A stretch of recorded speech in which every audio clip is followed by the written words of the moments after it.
એનાથી હવે અંદર જવું નથી. તો એનાથી હાથ જોડાઈ ગયા. એ કોણ હતા ચોકી કરતા? રામ ને લક્ષ્મણ હતા. કોણ હતા? કારણ કે તુલસીદાસજી શું લખતા હતા? રામાયણ. તો રામાયણના મુખ્ય પાત્ર કોણ? રામ ને લક્ષ્મણ. એટલે તુલસીદાસજીના આરાધ્ય કોણ થયા? રામ થયા. તો એ રામ અને લક્ષ્મણ આમ ચોકી કરતા હતા. પછી ત્રીજે દિવસે બપોરે ઓલો આવ્યો. કોણ? ચોર. તુલસીદાસજી પાસે ચરણ પકડી લીધા. એ કે મને અંદર પેલા તમારે છે ને ચોકીદાર, એના દર્શન કરાવો ને. કે શું વાત કરે? મારા સિવાય તો અહીં કોટિયામ કોઈ છે નહીં, આજુબાજુ જંગલ છે અને અમારી પાસે તો કાંઈ હોય નહીં, એટલે અમારે શું ચોકી કરાવ? એ કે તમે ખોટું બોલો છો. તમારે ત્યાં બે ચોકીદાર છે, એક શ્યામ છે અને એક શ્વેત સ્વરૂપ છે. કે અમારે ત્યાં કોઈ છે જ નહીં. ઓલો ચરણ રોવા માંડ્યો. કે મને દર્શન કરાવો, મને દર્શન કરાવો.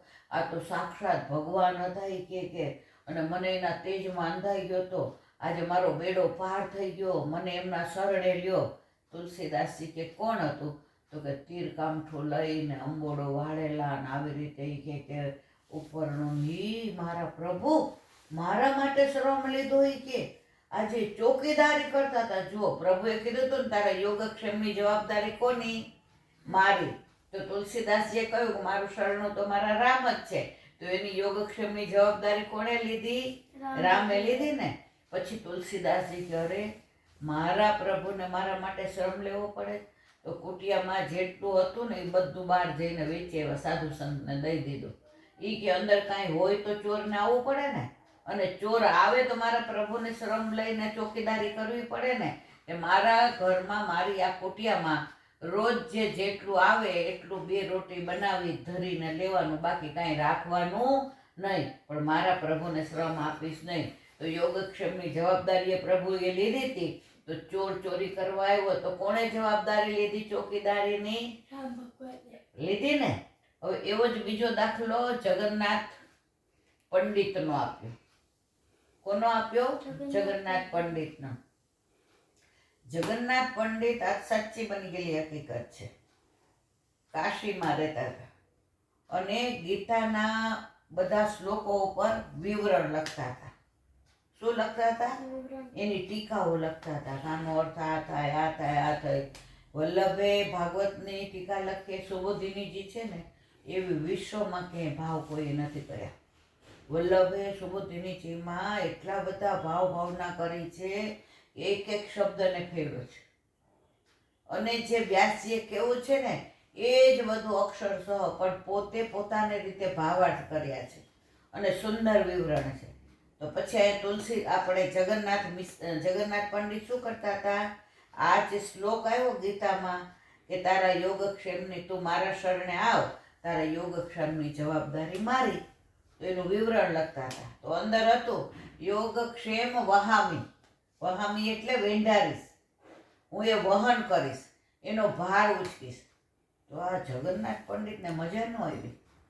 એ કે દદામી હોય ને કે હું તારું યોગક્ષેમ આપીશ તને, બરાબર? દદામી એટલે આપીશ. આમાં પ્રભુએ આ શબ્દ ખોટો વાપર્યો છે કે વહામી એટલે વેંઢારીશ, હું તારો ભાવ ઉચકીશ, તારા ભારને વહન કરીશ. તો જગન્નાથ પંડિત કે ના, હવે કે આ તો મારે આમાં ફેરફાર કરવો પડશે. જ્યારે હું મારી ટીકા લખીશ તો અંદર લખીશ કે અહીંયા વહામી ન હોવું જોઈએ, અહીંયા શું હોવું જોઈએ? દદામી. શું હોવું જોઈએ? દદામી એટલે આપીશ. હવે આ લખતા આવી રીતે ફેરફાર કરી અને એમને ટાઈમ થઈ ગયો એટલે અંદર ગયા અને એમના પત્નીને શું કહ્યું? કોણે? જગન્નાથ પંડિતે શું કહ્યું પત્નીને? એ કે સાંભળો છો, હવે ભોજનની તૈયારી કરો, હું સ્નાન સંધ્યા કરીને આવું છું, નદીએ જઈને આવું છું. કે તો પત્ની તો નાઈ ધોઈને તૈયાર જ હતા, ફૂલ ચૂંટેલા હતા અને બધી તૈયારી કરેલી. અંદર જોયું તો અનાજનો એક બંધ દાણો નહીં. શું રસોઈ બનાવી? અંદર ચોખા નહીં, દાળ નહીં, શાક નહીં, તેલ નહીં, કશું જ નહીં. હવે જો ચોખા ઘઉં હોત તો દળી નાખત, ચોખા હોત તો એ આમ સાંભળ, ચોખા હોત તો એ ભાત કરી નાખત. ગાય તો હતી, દૂધ તો હતું જ, દહીં હતું. હવે ઘઉં હોત તો દળીને રોટલી કે રોટલા કરી નાખત તો દૂધ દહીં કે છાશની હારે પ્રસાદ લેતી. તો એ ગોરાણીએ નક્કી કર્યું, જગન્નાથ પંડિતના વહુએ, પત્નીએ, કે હવે શું કરું? બિચારા પંડિત તો કહીને ગયા, હાવ ભગવાનના ઘરનો માણસ છે ને આ બધું કાંઈક લખ કરે છે. કે એ ભગવાનનું જ લખતા હશે. કે તો એ કે હવે એક દાણો ઘરમાં અનાજનો નથી, નથી ઘઉં, નથી ચોખા, બીજું કાંઈ હોય તો રાબ બનાવું, કાંઈ છે જ નહીં. બધા ડબ્બા ફરી ફંફોડ્યા કે આટલું હોય ને તો પંડિત માટે બનાવી નાખું, હું તો ભૂખી રહીશ જો આ પતિવતા સ્ત્રીઓ આવી હોય. હવે ઠાકોરજી ઓલો શું કહ્યું હતું, તારી યોગક્ષેમની જવાબદારી મારી. તો 5 વર્ષના 7 વર્ષના તારી જેવડા એક લાલા હતા ને, એ ધોતી બંડી પહેરી, તિલક કરી, ગળામાં કંઠી અને બોરી ઉચકીને આવ્યા. ક્યાં આવ્યા? જગન્નાથ પંડિતના ઘરે. અને બૂમ પાડે, અરે ઓ પંડિત, પંડિત આઈન, ઓ પંડિત આઈન, પંડિત આઈન, ઓ પંડિત આઈન. કે લે આટલો મધુરો અવાજ કોનો છે? આવો તો કોઈનો મધુરો અવાજ નથી સાંભળ્યો. એ કે આ કોણ છે? જો તો ખરી જેનો અવાજ આવો છે કેવો હશે? તો બહાર આવ્યા તો એનું તો રૂપ એવું સરસ, સાવરા સાવરા, અને ધોતી બંડી પહેરેલી ને આ કપાળમાં તિલક ને તેજ પ્રકાશ ને તમે જુઓ તેવા જગર અમારે. એટલે કે હા બોલો શું હતું બેટા? તો કે પંડિતજીએ આ બોરી મોકલી છે ઘઉંની, ક્યાં મૂકું? અરે કે તું આટલો નાનો થઈને લાવ્યો, લાવ લાવ શ્રમ લેમાં. કે ના માં, મારથી તો લેવાય છે, હું આપને શ્રમ નહીં લેવા દઉં. એમ કરીને અંદર બોરી મૂકે છે. તો પંડિતાઈને એમ થયું કે એને જળનું તો પૂછું.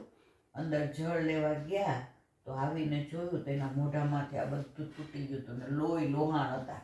કોણ? ઓલા 5-7 વર્ષના આવ્યા હતા ને ધોતી બંડી પહેરીને, ઓલા નાના બાલક રૂપે કોણ હતું? ઠાકોરજી હતા. કારણ કે કહ્યું હતું ને તારી યોગક્ષેમની જવાબદારી મારી. તો શરણે આવ્યા હતા કોણ? જગન્નાથ પંડિત.